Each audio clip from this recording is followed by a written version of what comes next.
Beyond the Counter. Inside the minds that shape medicine. Hello, everyone, and welcome back to episode 2 of Beyond the Counter. My name is Mohammed, and I'm currently a final year PharmD student. And this podcast is all about bringing you the minds of pharmacists who are shaping medicine beyond traditional pharmacy practice. In today's episode, we're joined by Dr. Chae. She's a clinical development professional at Celltrion USA with over 8 years of experience in drug development from early stage research to late phase clinical trials. She's taken on plenty of leadership roles like program leads and has worked across several therapeutic areas, including oncology, immunology, and ophthalmology.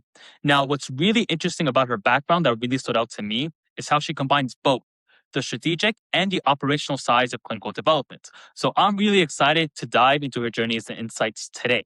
And as a disclaimer, the views expressed by Anne are her own and do not represent those of her current or former employers. And I would love to hear what drew you into clinical development and what that journey looked like for you.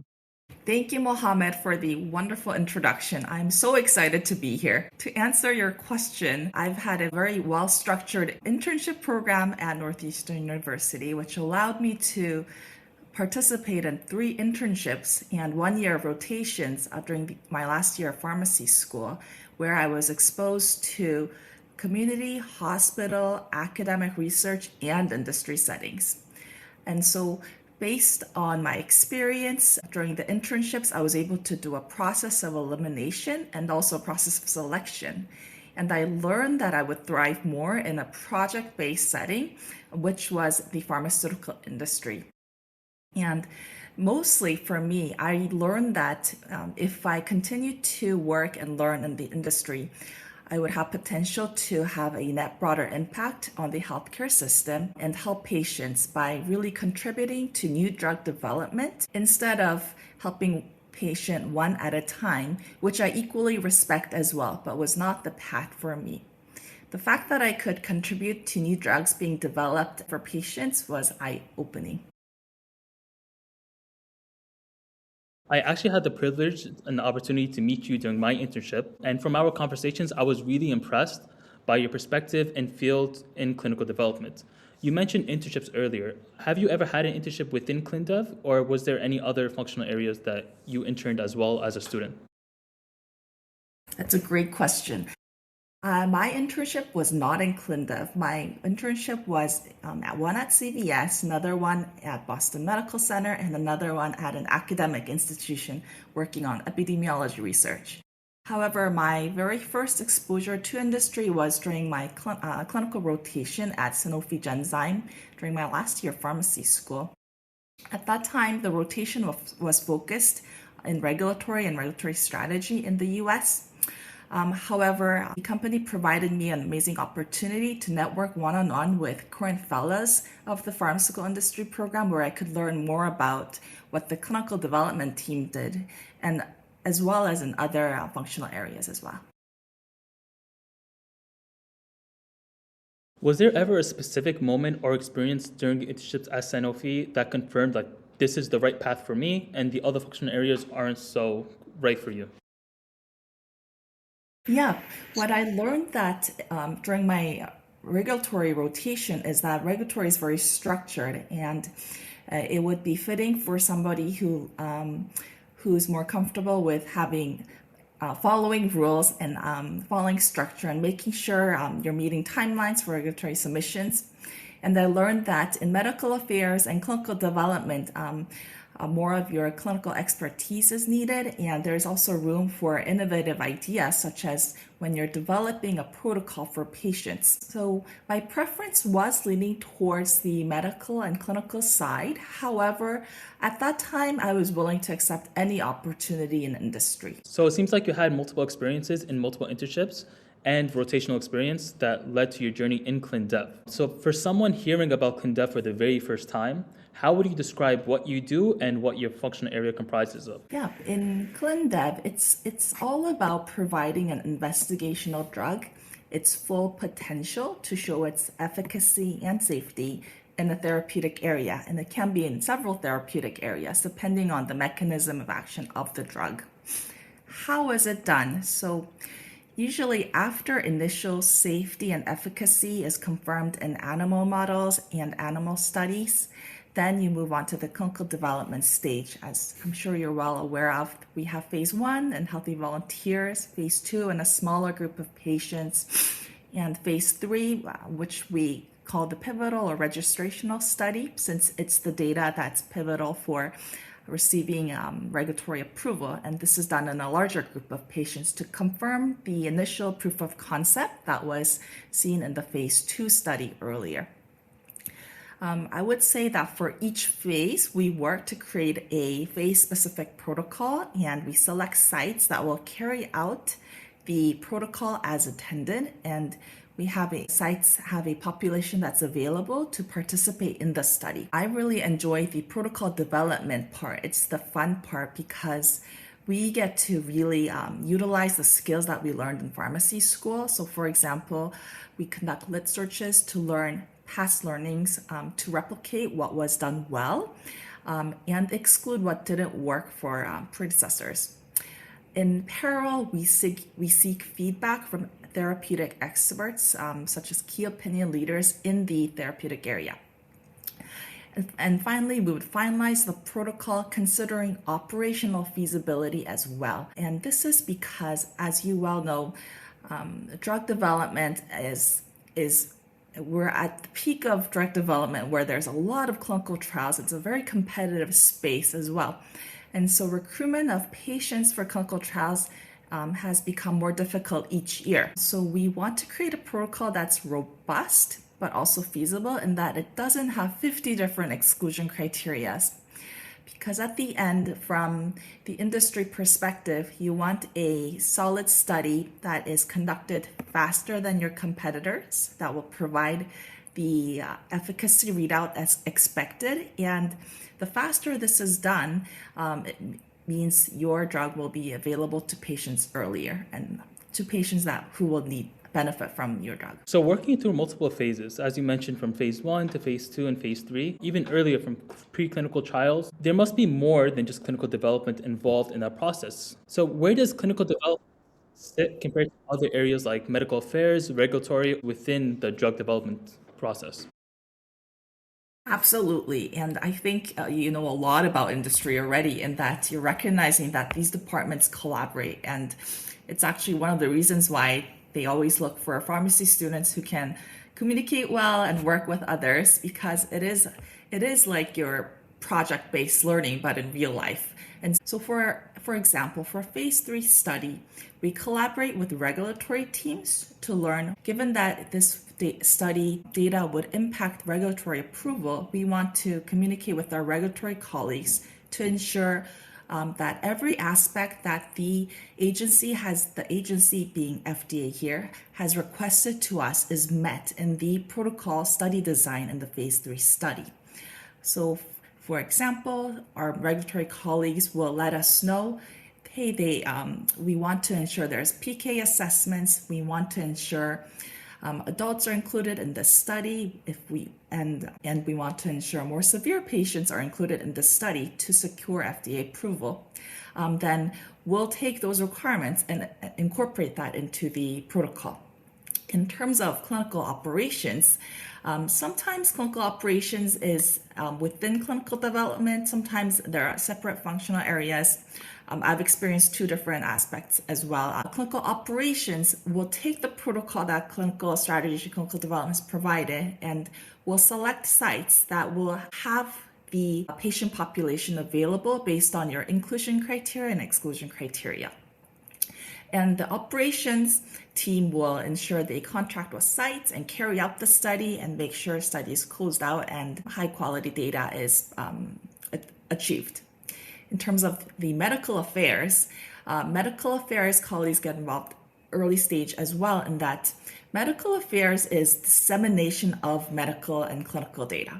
And so medical affairs will provide us input earlier in which, hey, we have data ABC on drug candidate, but we're missing data D that other competitors have, whether it may be data in younger populations or data in those with more severe disease. So based on their feedback, we will also ensure a clinical study is designed and that the study readout will be available for our medical affairs colleagues to disseminate at conferences, through publications, abstracts, and also for our medical science liaisons to communicate with their counterparts.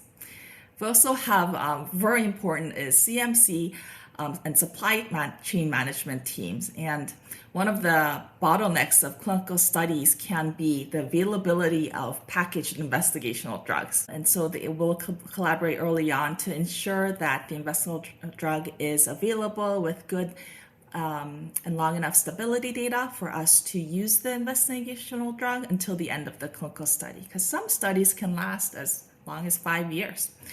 And we have our IP and legal teams that support at each step as well to ensure we're compliant and carrying out each step in a legally compliant manner. So it seems like no matter where you are within the pharmaceutical industry, whether it be clinical development, medical affairs, or regulatory, or anything else really, you're always going to be working cross-collaboratively to make the drug successful.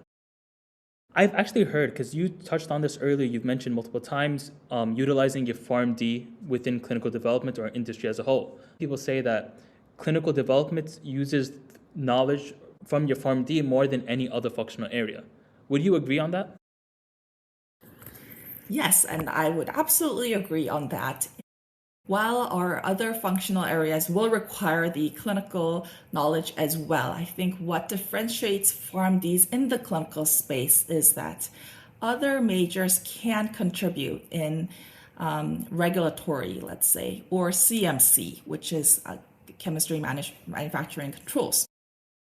However, PharmDs, MDs, anyone with a health science degree can really flourish in clinical development because you need to interact with healthcare providers on the protocols and study design. And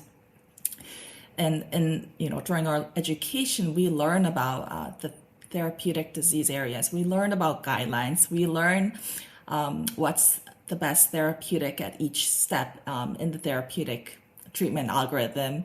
And you already have knowledge on the side effects. And so all of this knowledge that we learned in pharmacy school can really help us as we evaluate the protocol and as we evaluate our competitors' data as well.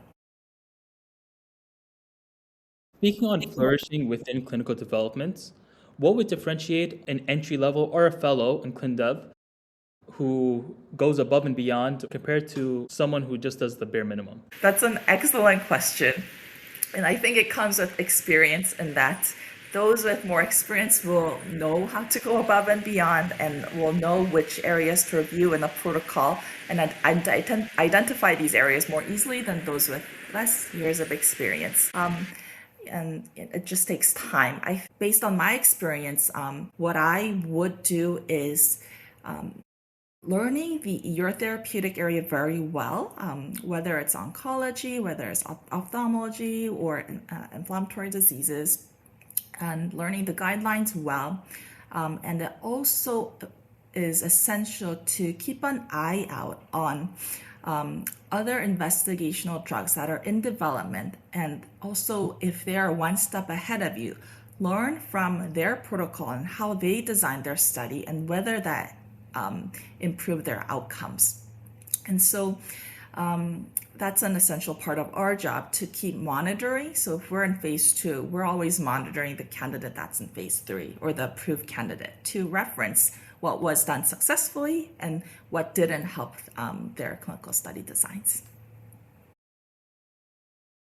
So speaking on experience, during your experience as a program lead, how would you say your day-to-day differs from someone earlier in the career, like an entry-level PharmD in clinical development or even a fellow? Yeah, that's a great question. So if you're new to clinical development, your manager will provide you a level that is appropriate to your given experience. And the parts of the projects I recall when I first joined my previous company would be reviewing parts of a protocol and doing literature search. For example, finding out which biomarkers may be relevant to implement in a clinical study for ophthalmology indications. And so you'll get parts of projects assigned to you, and based on what you bring back to the team, it may be implemented to benefit the program at hand.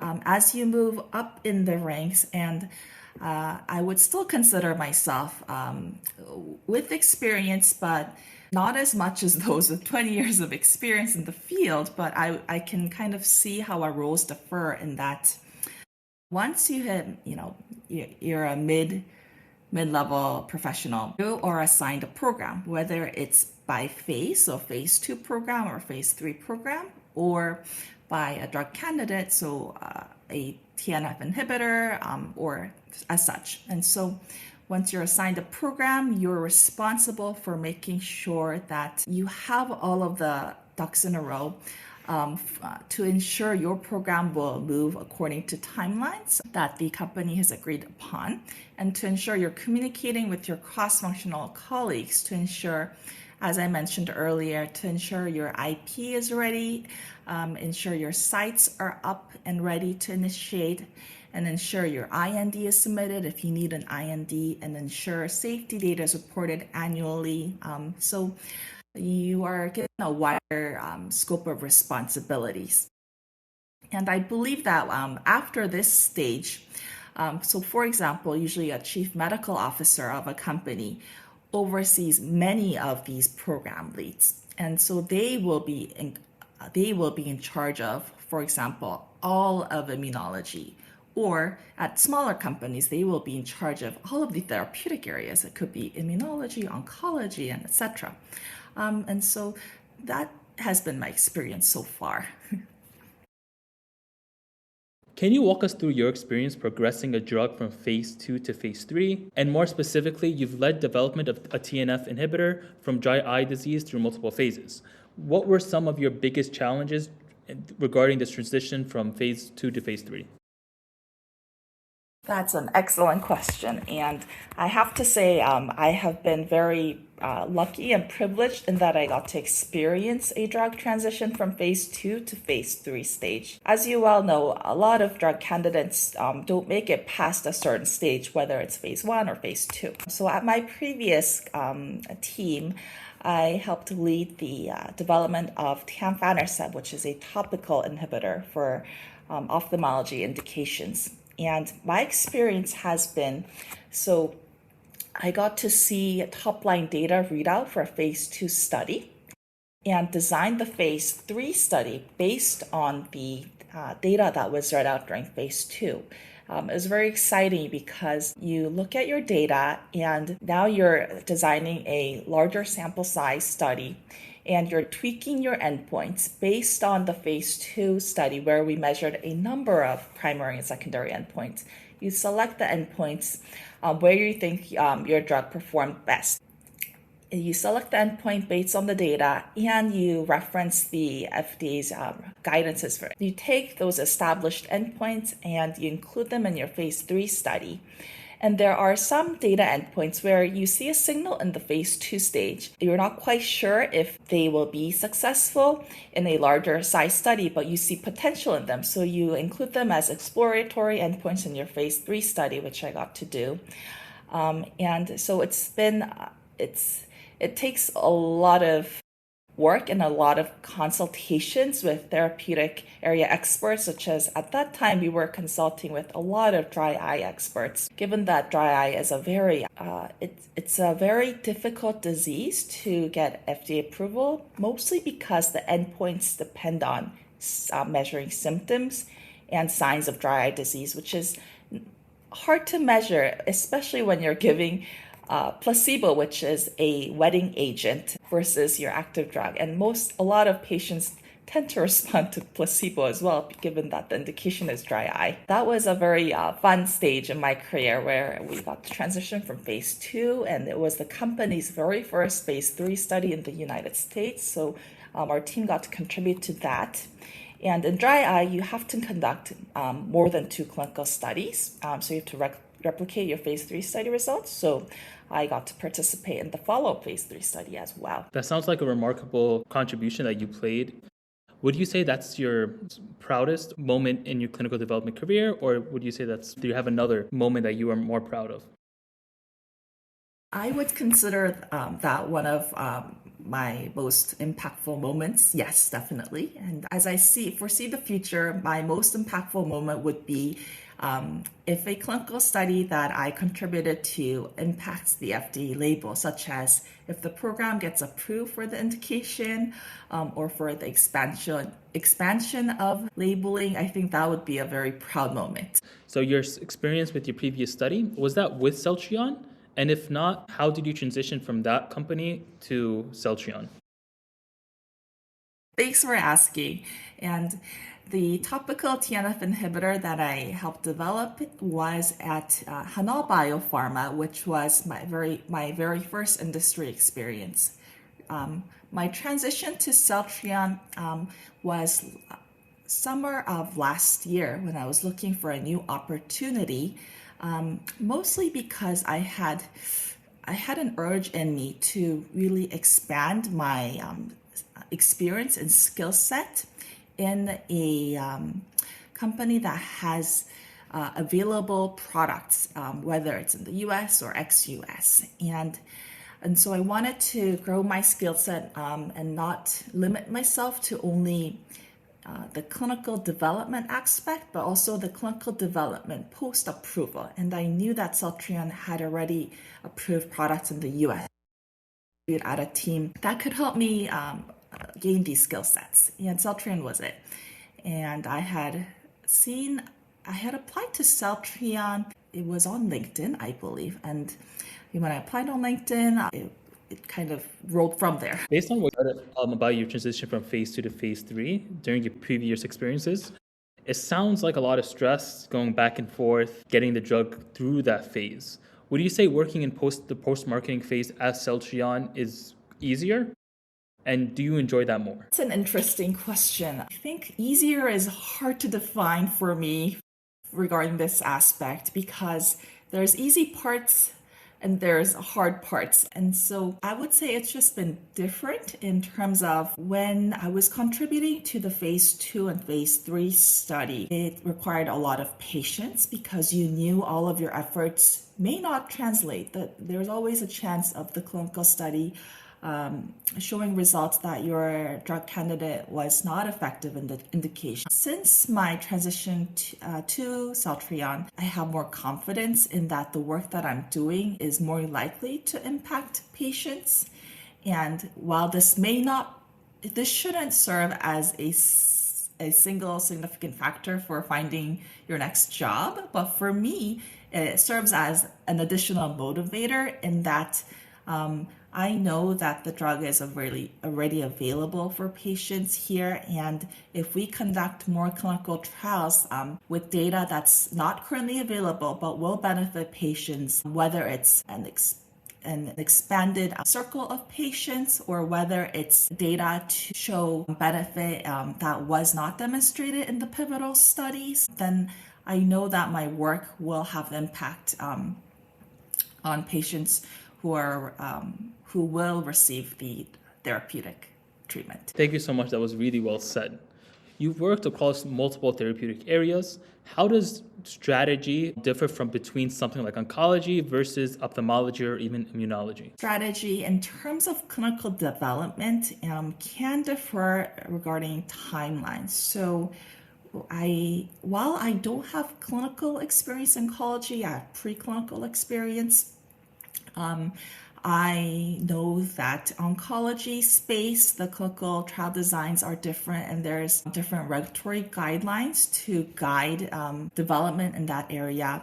Whereas for ophthalmology, there's a very set number of endpoints and number of clinical studies. You must conduct at least 2 phase 3 studies, and it's similar in immunology as well. So the FDA guidelines determine the strategy for each therapeutic area. And depending on your company's stage or depending on which therapeutic area you want to contribute to will shape, I guess, your daily pace and project timelines. Thank you so much. Do you think it's better to specialize early in one therapeutic area only, or keep it to a broader experience where you're working in multiple therapeutic areas? Because often we hear the phrase, jack of all trades, master of none, but oftentimes better than a master of one. That's such a valid question, and it's a question that I struggled with earlier as well, and something that I still think about to this day. And it really depends on the type of a person you are, and also depends on what your goals are in terms of your career. So I had a roommate who knew very early on that she wanted to, go into hospital and help patients and see patients. So if you know exactly whether you want to go into industry or hospital, and whether you want to really focus on regulatory strategy, or whether you want to spend all of your time on reading the latest literature and helping to dissect the literature and provide data to your team, then I think it makes sense to focus in on one specific pathway and just go 100% in. If you're more like me, and where you are pretty sure you want to enter pharmaceutical industry, but you're not quite sure which functional area would be the best fit for you, I would say take the first opportunity given to you. And as I was given the opportunities to interview current fellows back when I was a pharmacy student, meet with them, talk with them, and continue to ask, what do they do on a day-to-day basis? And really think about, do I want to do that on a daily basis? And also learn what you're good at. I'm sure everyone has particular areas where you're especially good at. If you're really good at, taking complex ideas and simplifying it and explaining data to your fellow students, if you're that kind of a student, then you would be excellent for whether it's medical communications or field medical science liaison positions. If you are more of an introvert, however, you still really like the medical aspect, then you might want to look at less externally facing roles, but there's plenty of internal facing roles, and it could be contributing to standard response letters, medical information. There's also clinical development, clinical operations, although clinical requires a lot of communication as well, but it's not 100% communication like medical alliance MSLs. So I would say take any opportunity that's given to you, because there's always a room to pivot, and the earlier you start, the more chances you have at pivoting and finding out what you're good at. I love how you mentioned that communication is important regardless whether it be medical affairs or clinical development. Essentially, any functional area within the industry, communication is key. However, within clinical development, it's much more analytical based. So how do you approach decision making when analyzing data when the data isn't necessarily clear or it's still evolving? That's an excellent question, and we face that all the time in clinical development. And so that's when you dissect deeper into your data. So we have excellent biostats teams, and what you do is you ask them, can you split the data? And we call these subgroup analyses or post hoc analyses of your clinical study. Can you split the data and show me the results by age, so quartiles by age? Or can you show me the data by renal function? Or can you show me the data by BMI? Or can you show me the data for those who didn't have concomitant medications? Or can you show me the data based on each severity of disease? And so if you have enough data, there is a good chance that you'll have a signal that you can move forward with for your next clinical study. And in parallel, we do consult with a lot of other experts who have gone this path numerous times, and usually they're investigators that participated in multiple clinical studies. So there's a lot of help out there, and of course, as a new PharmD graduate, you won't be thrown into a situation where you have to make those hard decisions on your own. There's always a team available. So for someone early in the career, what makes them stand out in clinical development? I think somebody that has passion for the industry and passion for learning and an open mind to learn from others and collaborate is a very strong skill set for clinical development, given that clinical development needs to communicate with a lot of different stakeholders and receive input, take all of the experts' opinions and instill into one great protocol. I think somebody that is curious as well always helps. And somebody that is open to navigating the unknown helps as well, because there isn't always a recipe for clinical development. So it sounds like you need a versatile amount of skill sets from all sorts of soft skills and communication skills, analytical skills as well. But on the flip side, what are some traits or habits that you see as a red flag in this field, especially if you're interviewing someone for a job? What would you see as red flags?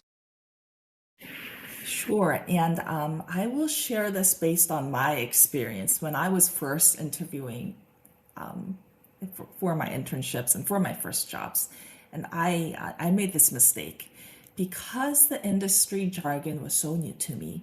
And because I wanted to prove myself that I'm fit for industry, sometimes I would nod along and pretend that I understood whatever the interviewer asked, or just to make the conversation flow. But actually, I see a lot of value when, Mohammed, you do this really all the time and you ask questions, whether it's a word that's unfamiliar to typical PharmD students, or whether it's a process that's unfamiliar, which is completely normal because you don't do clinical development or regulatory strategy during pharmacy school. So if you don't understand anything, don't be afraid to ask, even if that's at an interview, because it really shows that you're listening and that you're invested in learning what's not new to you and taking the feedback. Other red flags I would say are highlighting the benefits of industry when you're asked why are you applying for this position. Yes, does seem like a big red flag. Regarding on paths going into the pharmaceutical industry, specifically in clinical development, what would you say is the most realistic type of path? Entering via a fellowship or applying as a job for jobs other than a fellowship after graduation? I would say if you're a student in the US and you have the bandwidth to apply for fellowships, I would say that would be definitely an area I would strongly encourage. So prepare for those fellowship interviews and apply for fellowships if you can. Um, However, if you don't have the bandwidth to do that, uh, I would say continue with whatever work experience that you're given, whether it's community, hospital, any part-time job, any volunteer job. Make sure you're currently working or actively studying for an NAPLEX. And there are opportunities within industry where you could get in without a fellowship.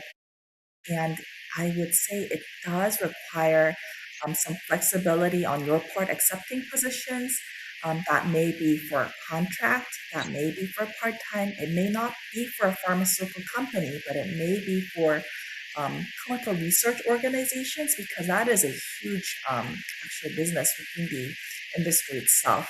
And so pivoting, taking advantage of any opportunity that comes to you that you can learn from. And then with that experience, you can decide whether to continue within this space or transition within to a particular functional area within pharmaceutical industry. I would say for any of these opportunities, networking is number one. Networking and practicing, and as what you're doing right now, learning from those who are already in industry to kind of get a head start knowing what to expect at your next job. So many of our viewers are probably not just within early in the pharmacy career, but we also have pre-pharmacy people as well, people who are just entering pharmacy school. What should they be doing to position themselves for roles in clinical development, even if they think it may be too early? Wow, that is I wish I had done that as a pre-pharmacy student, but that's a great question given how difficult it is to land an opportunity these days. I would say if you have the time to do so, do network with students that are in grades above you that have internship experience or are in clinical rotations at industry, so that you can passively learn from them what they do on a day-to-day basis. Participate in organizations like IPHO and others to get a head start. And on the side, it also helps to read up on literature, read up on phase 1, phase 2, mostly phase 3 clinical trial data. There's Lancet, and there's for every therapeutic area, there's a major journal. Like there's oncology, there's gastroenterology, and read up on the literature and see where the trend is for each therapeutic area. And also helps to stay up to date with guidelines too, because it'll help you with your NAPLEX, but it'll also help you for your interview. Once you land your first interview and you learn that they're in oncology, then you can show off your pharmaceutical knowledge there. So it sounds like it's really important to retain everything you've learned throughout pharmacy school, not just for the NAPLEX, but of course to make a good impression and to use those skills in your career as well. Because you have 4 years of a doctoral program, it's best to use those skills in your career as a PharmD. If you could go back in time to when you were achieving your PharmD, what would you do differently that you haven't done before? Love this question, because if I were to go back in time, I would do one thing differently, and I would establish my board of directors for my career path. And some students are better at it, some are not as good at it. And the reason I see this is because I've through my experiences, I've learned that it was my network that helped me land my first job. I actually went to an interview networking opportunity in New Jersey to practice for fellowship interviews. And at the networking event, I met my very first manager and boss, and he hired me on the spot, which I'm very grateful for to this day. But that's so of my 2 previous jobs, one was from networking. And so I would say continue to network, but also keep in touch with professors that you can confide in, keep in touch with students that are in grades above you that you can consult with, and just ask them your next plan, next steps, and get advice and tweak your plan according to their advice if you think they are genuinely invested in your career path. Because those who are 5 years or 20 years ahead of you can really give you good insight into which functional areas will be a good fit for you and how to make your next move so that you can land your first opportunity or your next opportunity. So networking is extremely important, regardless whether it be networking with students in your own class, those above you, or going out of your way to networking events as well. So just to reflect on everything we talked about today, what would you say is your favorite part of working in clinical development, and also what's the most challenging?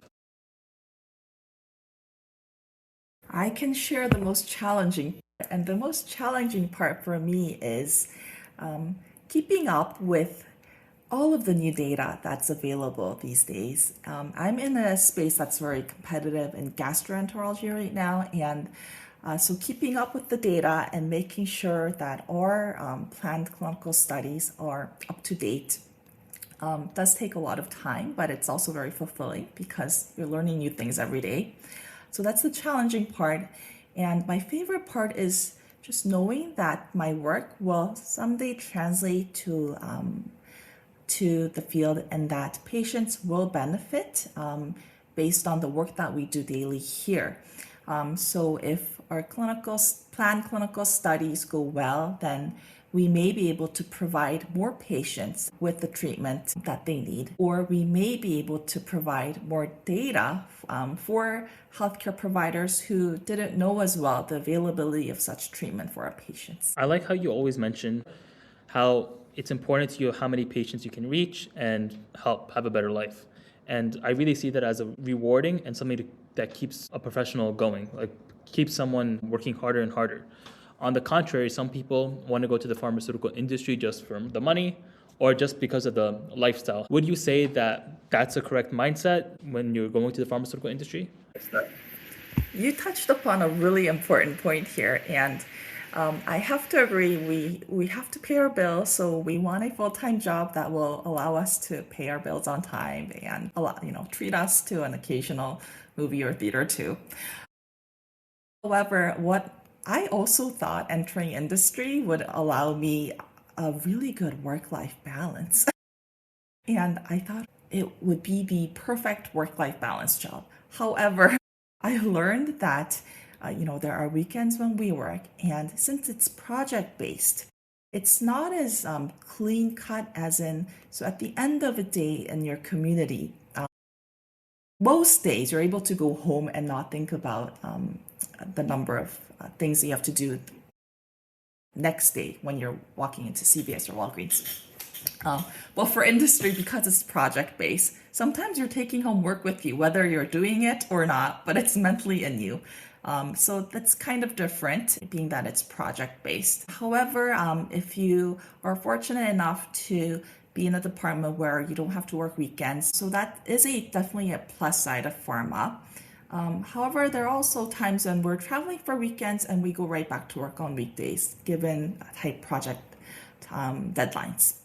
So it really depends on your team and your company. And I would say just be open-minded. It may not be the 100%, stable job, work-life balance. And also keep in mind that with the evolution of technology and just influx of a lot of students, your job is not always guaranteed the next day. And because pharmaceutical companies do have regular layoffs, depending on your company, it's not as stable as you might think. So it seems like the work-life balance is ideal if you're someone who's disciplined with a good work ethic and someone who's good with time.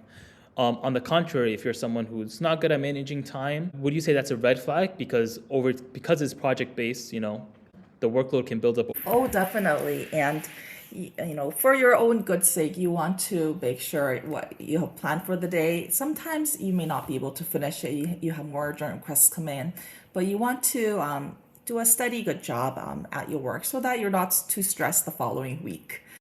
However, sometimes you will put in 100% and you will still have late nights because depending on the project, as you know, and even in pharmacy school, when you're working on a poster, you think you'll be done by 4 p.m., but sometimes it takes until 11 p.m., and that does happen in industry. So it sounds like the job stability and also the projects potentially building up over time, making you work extra hours, that those are stuff that students should take into consideration instead of looking at it from rose-colored glasses. What would you say it's one of the best things that any student should look forward to when working in the pharmaceutical industry, regardless of the functional area, not just clinical development? Oh, this is my favorite question so far. And I forgot about why one of the most essential reasons I wanted to enter industry is because I didn't want to do the same thing over and over again. And that is the pattern that I saw as a pharmacist in most settings. I know there are pharmacists that continually given more opportunities to refine their skills, even in community and hospital settings, especially in hospital settings. But I saw that in industry. So every day is different, every week can be different, but every year as you rack more experience, you get to take on more projects that are new to you, and you get to collaborate with a wider net of functional departments. And I can almost promise that at the end, you will continue to take on a skill set that you did not have under your belt during your first year if you continue to stay in industry. And I guess it does depend on the size of your company as well. Fortunately, I was at smaller companies where we take on multiple different roles, and this may be different in big pharma, but I'm sure that even within big pharma, and if the opportunities line up well for you, then you will have an opportunity to continue to refine your skill set and expand your skill set if you seek those opportunities. Seeking opportunities sounds very important because essentially there's always opportunities in front of us. We just have to go out and seek it. Would you also say when in our appies to go out and seek opportunities to lead projects as well? Definitely, I would 100% recommend that. Number one, because it will give you an opportunity to experience that and assess whether that's a good fit for you, whether you're good at it. And number two, I've seen that in pharma, every help is appreciated. So if your mentor receives help from you, they will appreciate that. It takes some time off their hands, and it will really benefit both parties. Thank you so much. That was really well said. If there's one key final message that you'd want students, regardless of their academic status, to take away from this conversation, what would it be? I would say have confidence. Really have more confidence, especially if you're a PharmD candidate or a pharmacy student seeking their bachelor's degree. Because in pharmacy school, you forget that you're surrounded by one of the brightest and smartest people because pharmacy school is competitive. And if you're in the mid tier or the low tier, you are still qualified. But when you're surrounded by the brightest students, you forget that you still bring out the same skill set and you can still contribute, whether it's community, hospital, research, or industry setting. And that our skills that we learned as a pharmacist is really very valuable in the industry setting because we know diseases, we know medication, and it's really essential in industry. So the skill sets that you bring, have confidence in them, continue to refine them. And number two, take action. Don't hesitate to reach out to me, reach out to your mentors. Don't feel bad for taking their time because frankly, if I get questions from my friends, I feel very good that I'm able to help them or provide them advice so that they don't make the same mistakes that I did. And so don't feel bad thinking that you're taking somebody's time to reach out and make sure that you let the world know that you're out there. Use LinkedIn and don't give up. I know it's a very competitive space, but don't give up until you get there. I really appreciate that you're always open to help. And your final message was really reassuring. And if anyone does have the confidence to, let's say, reach out to you or to connect with you, would you recommend we reach out to you on LinkedIn? Of course, yeah. You can find me on LinkedIn and Chae, and I'll be happy to meet you by phone, text, Zoom, whatever is needed. I work in Jersey City. Happy to coffee and chat. Don't hesitate. Thank you so much, Anne. And I really hope to have you back here on another episode of Beyond the Counter. And thank you so much for speaking with us today.